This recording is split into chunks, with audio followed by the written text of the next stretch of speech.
there's a ton left. And we'll get started shortly, or now, I guess, since we're all ready. So here with us today, we have Frank Baumgartner, as well as a couple of his helpers on this paper. So we have Kevin Roach. Oh, and by the way, I have to say this, they're from UNC. Clearly, we were victorious last night, so I told them I'd shame them a little bit this morning. So go Duke Blue. So we have Kevin Roach, Derek Epp, and Leah Christiani, who are also here. They're also working on a paper that's going to be published in April, hopefully, with us, and they're going to be talking about racial disparities in traffic stop outcomes. Thank you. Thanks so much for that. It's a pleasure to be here. We are going to talk about traffic stops. As many of you probably are too young to know, and it was in the late 1990s that the concept of driving while black surged onto the national agenda. And North Carolina was the first state in the country to mandate that the state collect demographic statistics in every traffic stop. And the reason for that was several of the state legislators had personal experience with being stopped. And one of the sponsors of the bill actually had a U.S. Navy bumper sticker on his car, but that didn't stop him from being profiled and stopped by the state police when he was driving from Charlotte to Raleigh for the state legislative sessions many, many times. So some of the state legislators who were behind this law had a lot of personal experience with racial profiling on the highways. I should say that I recently, with Kevin, actually, we testified by Skype in a Texas House of Representatives hearings about the same issue with the Texas Highway Patrol. And the chair of the committee is an African American from Houston, and one of the committee members is Latino from the Fort Worth area. And they both described to the director of the Department of Public Safety their personal experiences with highway patrolmen and policemen, profiling them and pulling them over for pretextual reasons. And in a really poignant discussion, one of the Latino legislators said that when he was growing up, there was a lot of crime in his area where he grew up. But his family had a little bit of money, and he had a really nice lowrider pickup truck in Fort Worth, and that he would be stopped 6, 8, 10 times a year. And including in high school, he was stopped and told to sit on the grass right in front of his own high school with the teachers and students there while they searched through his car. And he's now a legislator in the Texas House of Representatives. And so it is interesting to think about. Many of our lawmakers have personal experience with this type of thing, and I'm going to focus on statistics, but I just wanted to give you some idea that this is real. A lot of our legislators have personal experience with it, and I think that drives a lot of the political agenda around this. It's also an example of how data matters, how administrative data really can be helpful, although even though it might not be fully conclusive, I can tell you that when we published our first report just on the web, within days there was legislation considered in North Carolina to stop collecting the data. And so the data really matters, and if you want to suppress information, that's a really excellent way of suppressing policy debate and certainly solutions to problems that you would rather ignore. One good solution to ignoring those problems and forcing other people to ignore those problems is to suppress the data collection. So these data collection efforts that started in the early 2000s typically, I think are very important, and they're also under siege.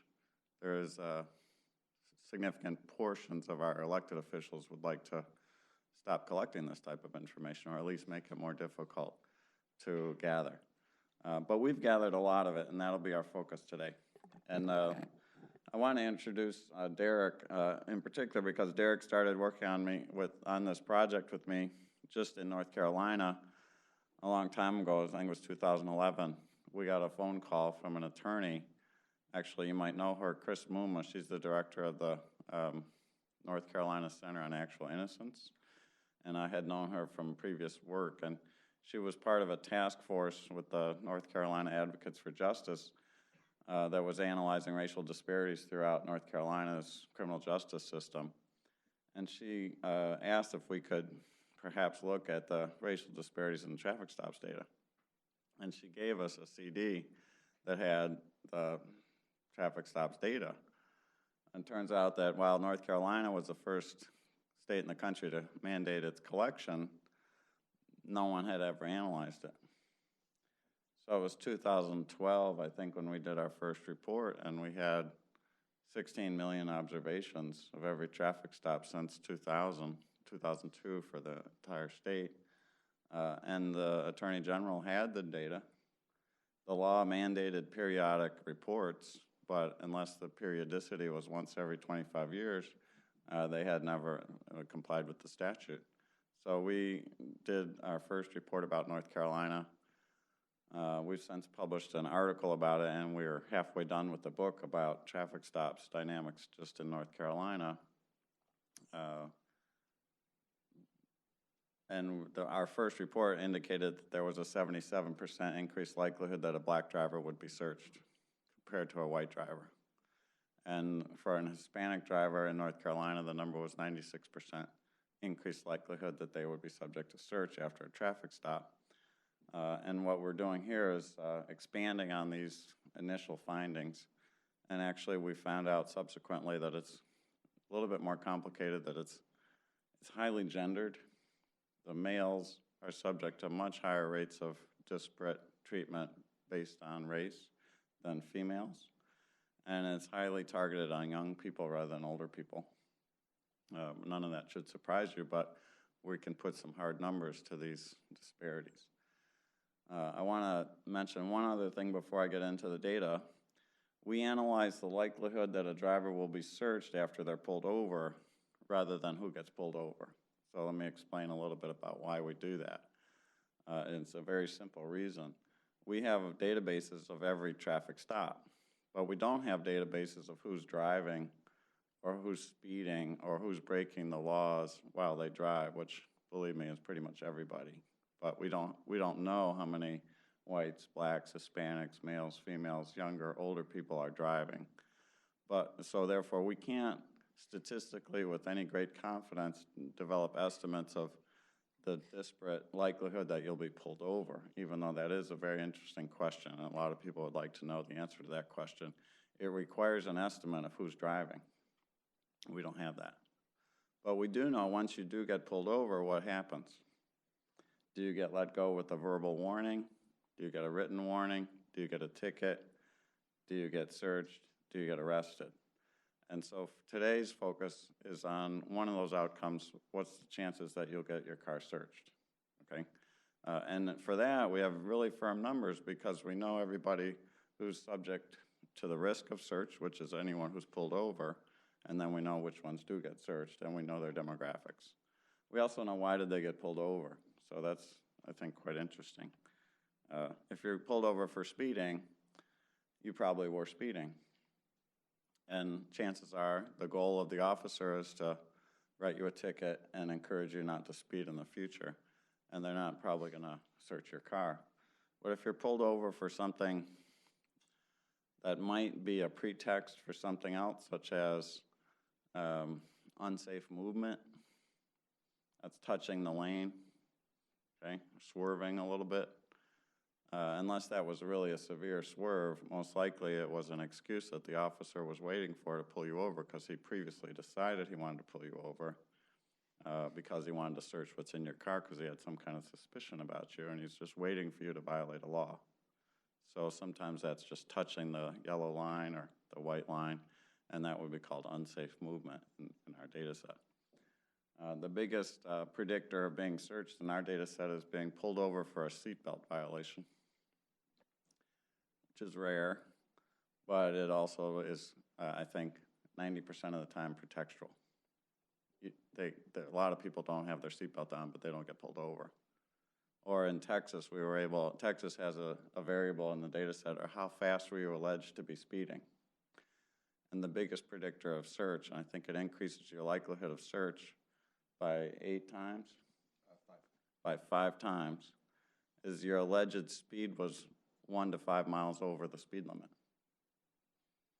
okay? So if you're going 56 in a 55 zone and you're pulled over for that, you're going to get searched, okay? But most people don't get pulled over for such slight violations of the law.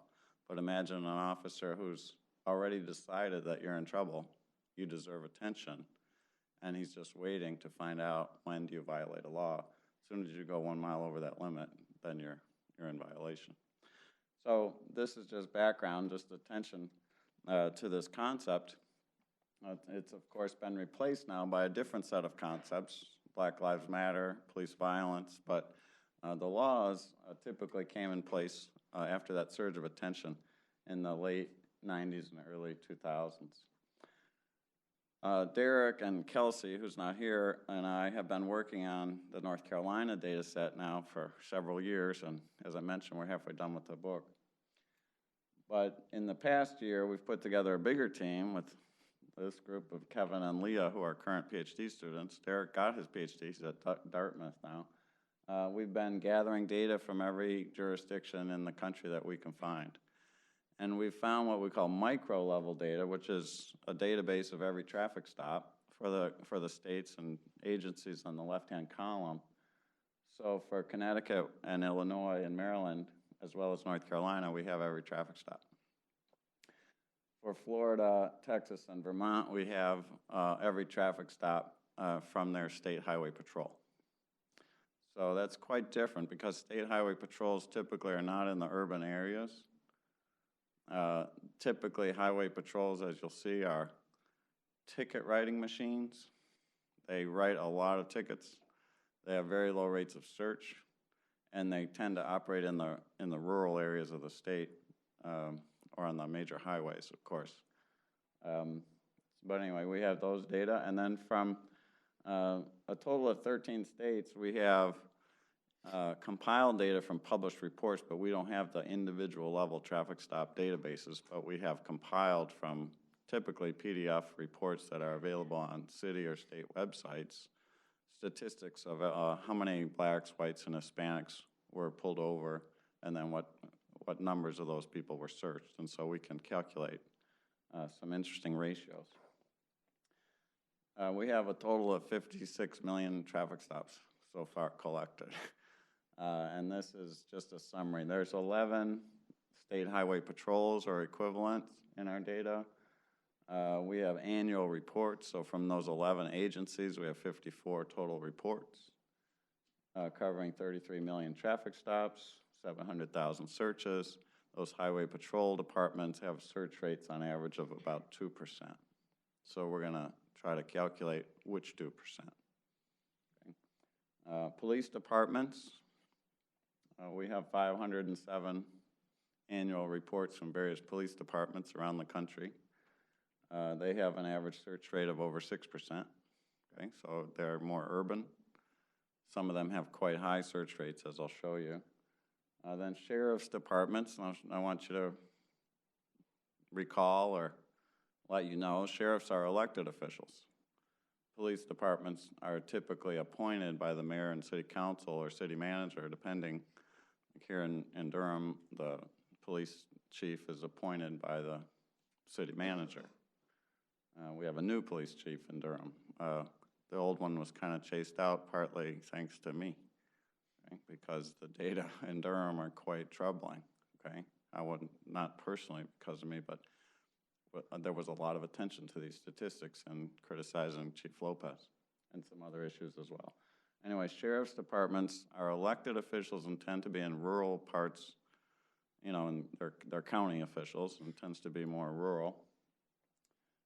We have a number of, we have 2 states where we know the total stops, all agencies combined, which is interesting, but still difficult to pin down exactly the dynamics because it might be an aggregation of many different types of activities and different types of agencies. And then we have miscellaneous specialized agencies such as the university police departments or hospital police departments. Public parks sometimes have their own police departments. And you can see they have very low search rates. Anyway, we have a lot of data. And I'm going to go through just some very simple presentations of the data. This is for 649 different police agencies, annual data, how many agencies have various levels of search rate for white drivers. And you can see that the average is about 3%. It's not uncommon that it be very close to 0. And there's a couple outliers with quite high search rates. And so this is agency by agency. We've done the same thing for officer by officer. And we do find some officers have very, very high search rates occasionally. But even at the agency level, occasionally if the average is 3%, you know, there's a few agencies that have over 10% or certainly double the average. And of course, there's some with very, very low rates. But if whites have a 3% search rate, blacks have about an 8% search rate on average. And of course, there's some distribution. And Hispanics also have a very high rate of search, okay? And I think this is the key variable that we're interested in. What's the black search rate compared to the white search rate? If the black search rate is 6% and the white search rate is 3%, then the ratio is 2 to 1. Okay, so, and you can see that the average ratio of the black search rate divided by the white search rate is 2.5. So that means in the average jurisdiction, and we have almost 650 police departments, jurisdictions here, agencies. The average is that the black driver has 150% greater likelihood of being searched than the white driver, okay?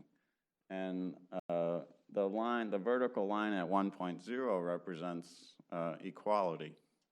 The black search rate is equal to the white search rate, therefore the ratio would be 1.0. There's 7 agencies that have 1 or lower, and 635 agencies that have disparities disfavorable to the black drivers.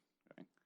So if someone asks you, are there racial disparities in the criminal justice system, you could say, well, about 99.8% of police agencies show these kinds of disparities.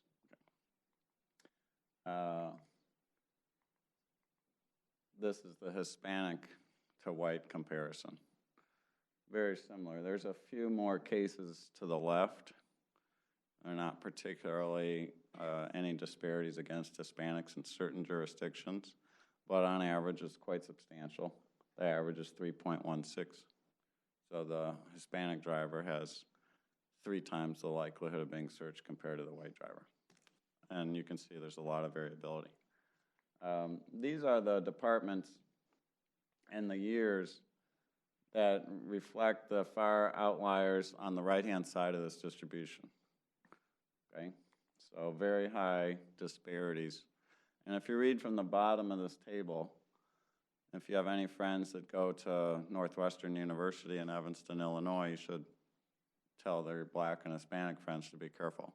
They probably already know this, okay? But in 2009, the Evanston Police Department made 3,000 traffic stops of African-American drivers, and they searched 13% of those people, compared to 3% or 1.6% of the white drivers, who numbered almost 6,000. So the ratio of 13% divided by 1.6% shows that the black driver in Evanston, Illinois had 8 times the likelihood of being searched compared to a white driver. Okay. So the outliers are Evanston, Evanston, Evanston, Chicago, Evanston, Evanston, and other agencies all in Illinois. So after we finish our book about North Carolina, we may want to do some research into Illinois, find out exactly what is wrong with policing in Illinois. This is the Hispanic comparison I showed you before, and again I'm going to show you who are those agencies off to the far right, and it's Illinois. It's the Cook County Sheriff, it's the Palatine Police Department, it's Evanston and DuPage County Sheriff. Okay, so these are just, I think we might conceive of a heat map and make a map of the United States and show where these things are, and it's going to be red hot in Cook County and all around Chicago, whether it's the city of Chicago Police Department or the surrounding communities. This is just an illustration so you get a sense of what the data are like over time. At the bottom, we have Evanston and Chicago, and at the top, we have two more typical agencies, or Winston-Salem, North Carolina, which has, for whatever reason, not only relatively low search rates, but also relatively low disparities between the white, black, and Hispanic search rate in Winston-Salem. In Greensboro, you can see the black line, which is on the top, dotted line, or the dashed line, is pretty substantially higher than the line for Caucasians. But that disparity is more average in our data set. So it's a illustration of what's kind of average. It's Greensboro. Relatively low disparity, Winston-Salem, and then Chicago and Evanston. I just want you to look at those scales. You go to 25, and Greensboro and Winston-Salem never approached that. But in Chicago and in Evanston, the percent of minority drivers who get searched after being pulled over, again, these are not criminal investigations. These are routine traffic stops. But a routine traffic stop in the Chicago area for a black or Hispanic driver is not routine. It's got a very high probability of search, about 10 times higher than the national average. And the other interesting dynamic in a lot of these data is that it's dynamic. It changes a lot over time. Okay, so you can see in Chicago in 2006, 2007, the search rates were very high, even for whites, and they've gone down quite substantially, but the ratio and the targeting of blacks remains really high today. Okay. Now, we're political scientists, so we did a more complicated statistical regression,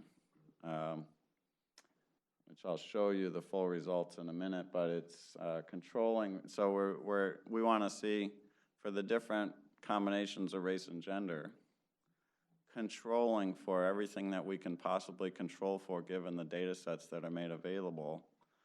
Do these patterns that I've just shown you, which are simple comparisons of rates, proportions of people who get searched, and comparing those two proportions, it's quite simple. Are these differences sustained, or can they be explained away by perhaps the fact that maybe black and Hispanic drivers drive older cars, or maybe they get pulled over for different reasons, or is there anything else in the database that might explain these racial disparities? And the answer is no. So what I have here is a comparison of the odds ratios just for the race and gender combinations for the different states, where we have what I called earlier the microdata. That is a database that allows us to do a multiple regression where we analyze for every traffic stop, what are the characteristics of the stop, controlling for why did they get pulled over, what time of day it was, what day of the week, how old is the driver, and then what these coefficients are is what's left over for the race and gender categories. White female is defined in the database as the reference category, which means everything is in relation to what would be the search rate for the white female. So the other females, Hispanic, and it always goes in the same order, Hispanic female, then white female. The white female line is always 1.0. So if the bar is below 1.0, that person of that demographic category has a lower likelihood of search than a white female. And that might be a 2% rate of search or a 4%, but whatever it is for the white female is defined as 1.0.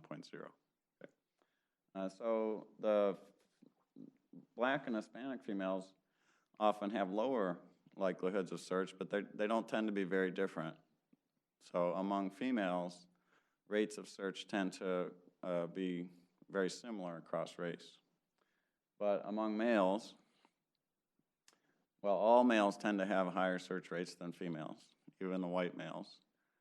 But the black and Hispanic males, which are the blue and the red lines, this is controlling for everything that we can control for. So those numbers tend to be 3, 4, and sometimes even higher. So that means they're 3 or 4 times more likely to be searched. controlling for other factors than the white females. I just want to show you one other thing. It's a table.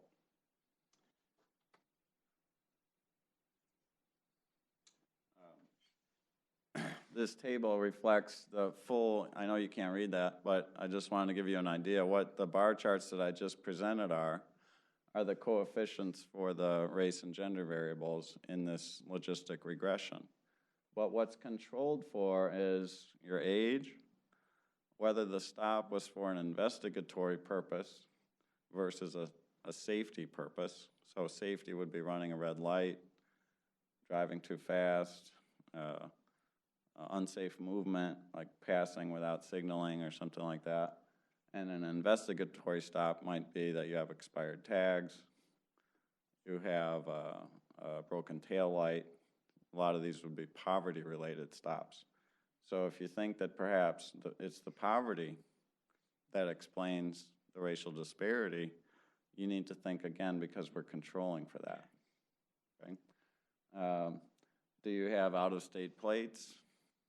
That might increase your likelihood of search and so in some states we have that data, we include it if so. Did you get pulled over by an officer whose pattern of traffic stops shows a very high disparity? So this is to control for what we call the bad apple hypothesis. So and that does increase your likelihood of search, believe me, but it does so by definition. But the coefficient for race and gender is controlling for that over and above the bad apple officer who may have pulled you over, what's left over. How old is your car? Three of the states have two of the states allow us to test that. The older your car, the more likely you are to be searched. By 5% per year, by the way. It's a big item. So if you have a 10-year-old car, actually I have a 17-year-old car, so, but my white maleness protects me, I think, and so I don't even get pulled over. But anyway, if I did, statistically, I would be more likely to be searched compared to my wife who drives a newer car. For the state of Florida, we don't have the full data about the gender. We don't have data about the gender of the driver, so for the state of Florida, you can see the set of columns which just compares whites and blacks. But in that state, we know the gender and race of the officer. And it turns out that male officers are much more likely to search than female officers, and white officers are about 8 times more likely to search drivers than black officers. Hispanic officers are also a little bit more likely to search. And we also know in that case the seniority of the officer. So depending on the data that are available in each state, we're able to control for a great number of variables. And then the question of interest is there still a demographic effect? And the answer is quite strongly affirmative. Okay. So in conclusion, I would just say that it's very helpful that the states mandate the collection of these data. It's very helpful that they make them publicly available, which we wouldn't be able to do this if they didn't. And if ever you have any concerns or questions about is there racial profiling on the highways, the answer is in spades. And it's everywhere. And it's extreme. It's like 300% increased likelihood of search. So these are very, very serious problems. I think our project is quite effective in documenting the extent of the problem. You'll notice I'm not a police officer. I'm not an expert on policing practices. I'm not going to offer any solutions, but I feel like it's important to document the extent of the problem, and the extent is huge. Okay. So I'll look forward to your questions, and thanks for listening.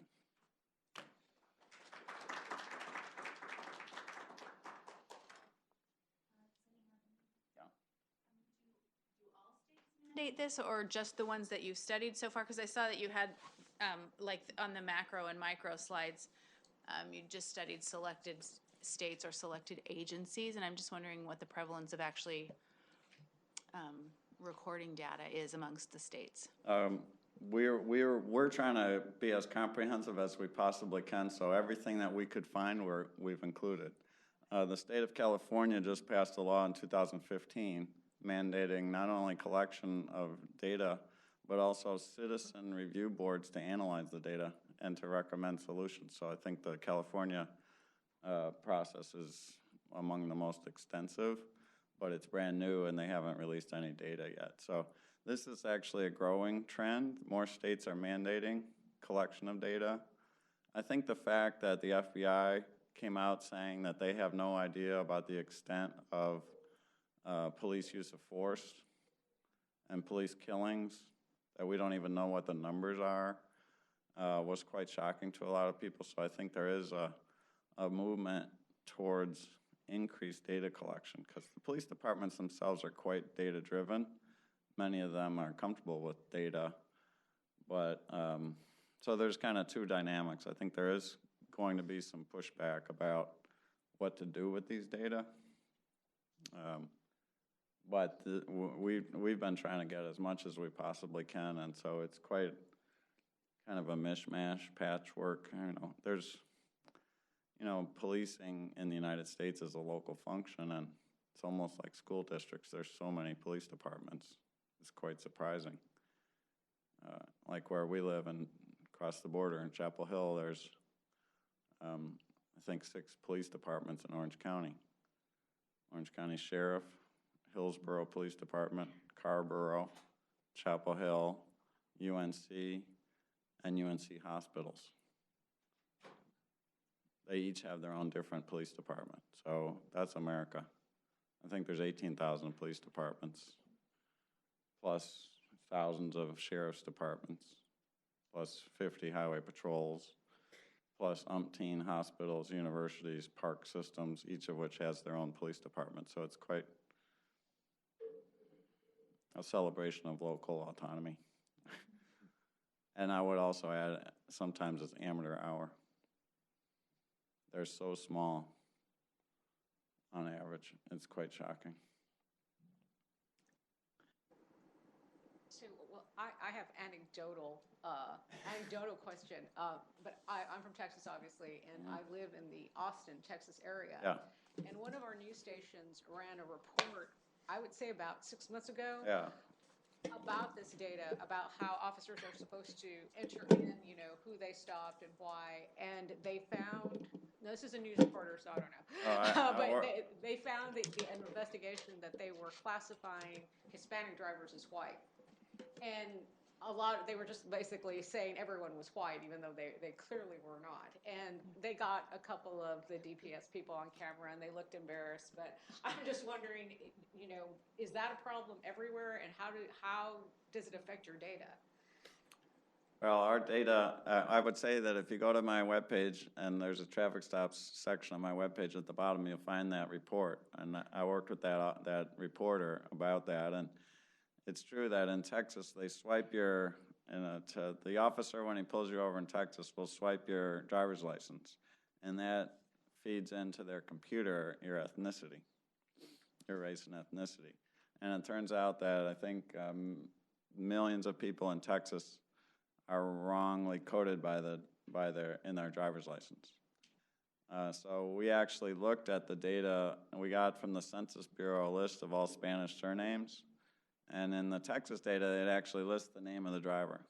So we know that the most common names, and this was in the report, this is fantastic, the most common names among people listed as Caucasian in Texas in the traffic stops, the first name is Smith.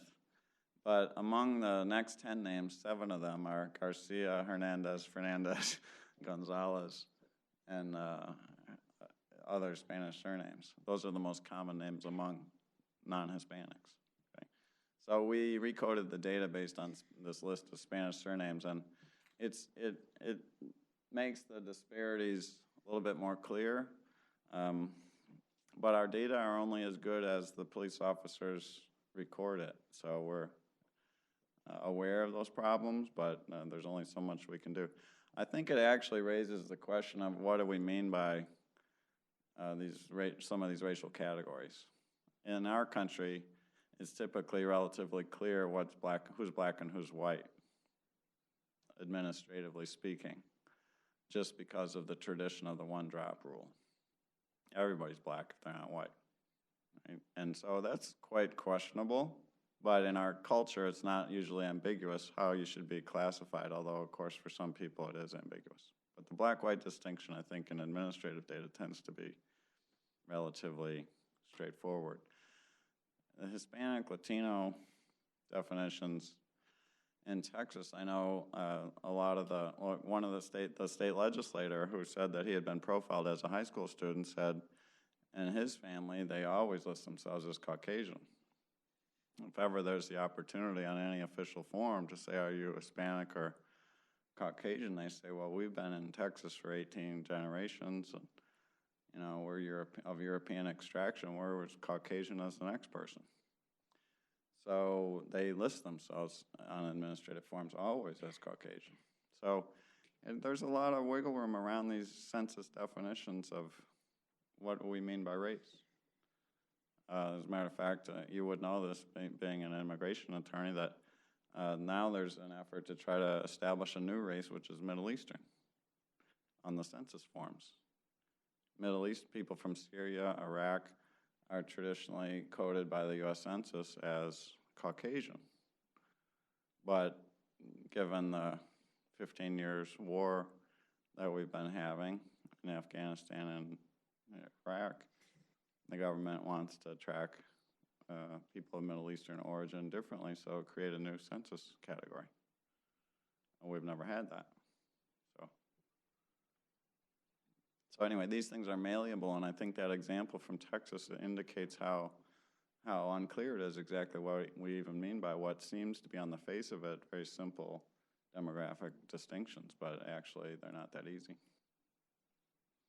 It is very interesting if anyone looks up the history of census racial categories. There used to be a racial category for Mexican.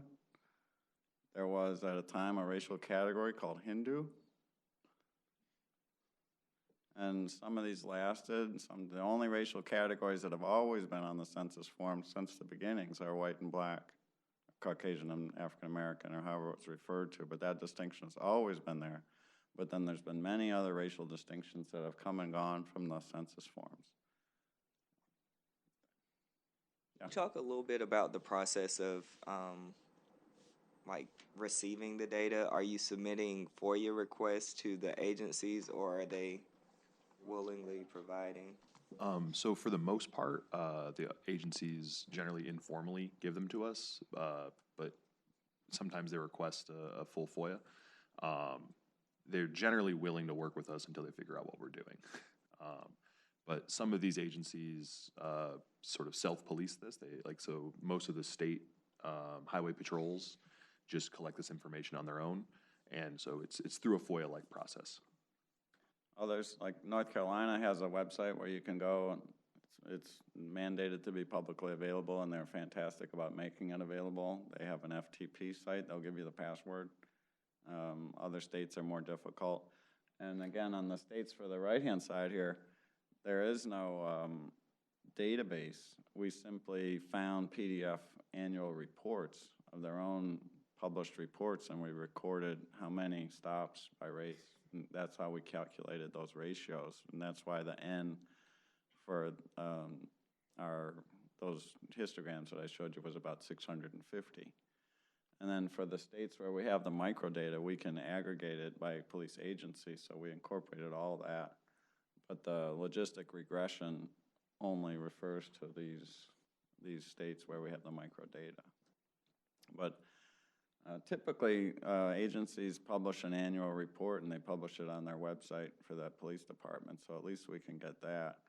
And then if they do have this microdata, it's a mishmash of just calling somebody and they send it to you, or doing a FOIA request. They're usually, in the law, usually it's mandates that if they're going to collect the data, they have to make it available, so it hasn't been too hard. What's been the support for the pieces of legislation that are, I guess, proposing to stop this data collection?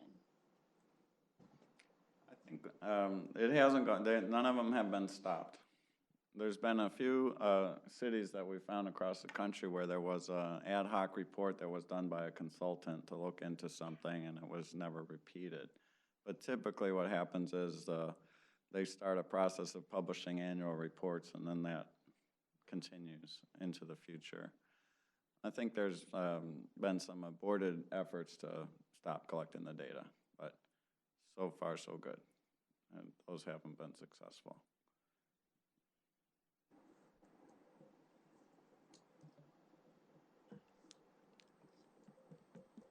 Here's one more question. On the slide that has like the large amount of data where you can, it's where it's broken up by states, it's hard to see. Oh, yeah, right, yeah. So I guess on that slide, Florida doesn't have any information in the top half Right. of the column. Right. The reason for that, Florida, in the database that they sent to us, didn't have the gender of the driver.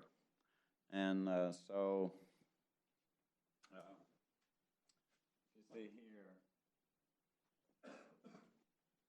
so for Florida, rather than look at black males, white males, Hispanic males, and equivalent females, we just looked at blacks and Hispanics, with white being the excluded or reference category. And the coefficients for black, I think, is 2.6, and for Hispanic, 1.9. So the Hispanic driver compared to the white driver has a 90% increased likelihood of search, and the black driver 2.6, so 150% increased chance of search in Florida.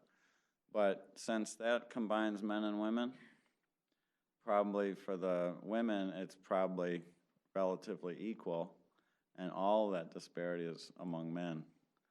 So the disparity for males is probably much bigger than what's reflected in the table. But for whatever reason, and it may have been an administrative error, because I'm sure that they do collect the data on the gender of the driver, but they didn't send it to us. Yeah. On the slides with the ratios of search rates, you have the numbers of departments that are below 1 and above 1. Did you look at all at the racial composition of those areas? The next stage in this research project is to explain these differences statistically.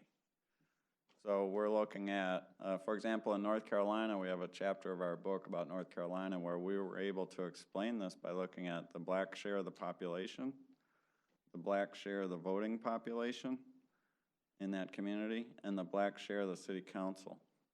And it turns out that, and we combine those into an index, and we call that the Black Political Power Index.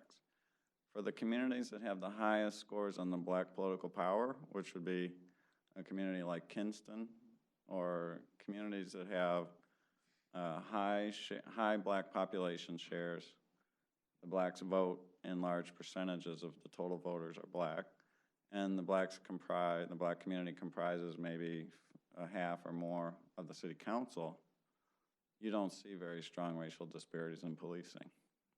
You see much stronger disparities where blacks are a small minority and an unheard minority in the community. So we've done that in North Carolina for the black-white comparison.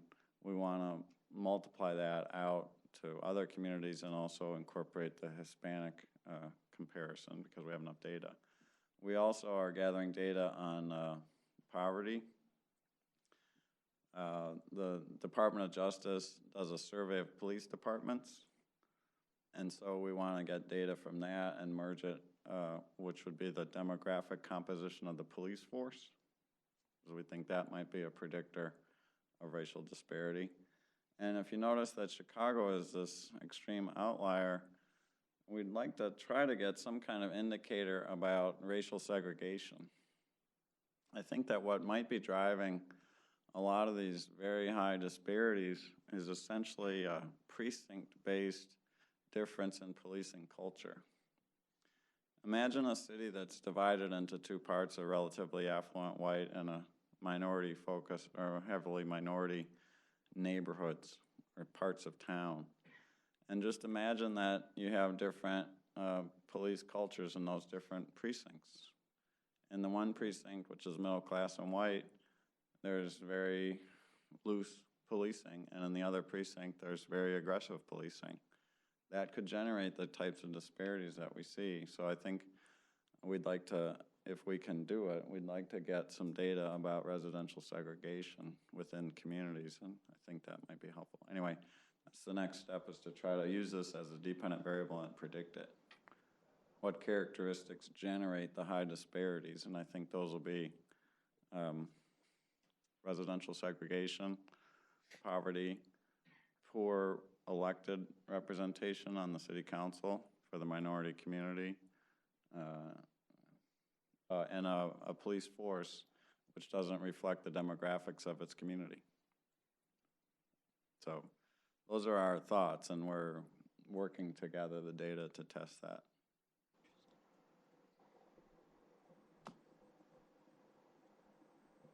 I think the bottom line, though, here is that people aren't making this stuff up. This is really severe, and it's also not a southern phenomenon only. Actually, the epicenter for racial disparity appears to be Cook County, Illinois, not Greensboro or Atlanta, Georgia, or Tallahassee, Florida. It just doesn't seem to be that way. So I think that for us is the most important lesson so far. Going forward, we do want to try to predict these numbers and explain why is it there rather than somewhere else.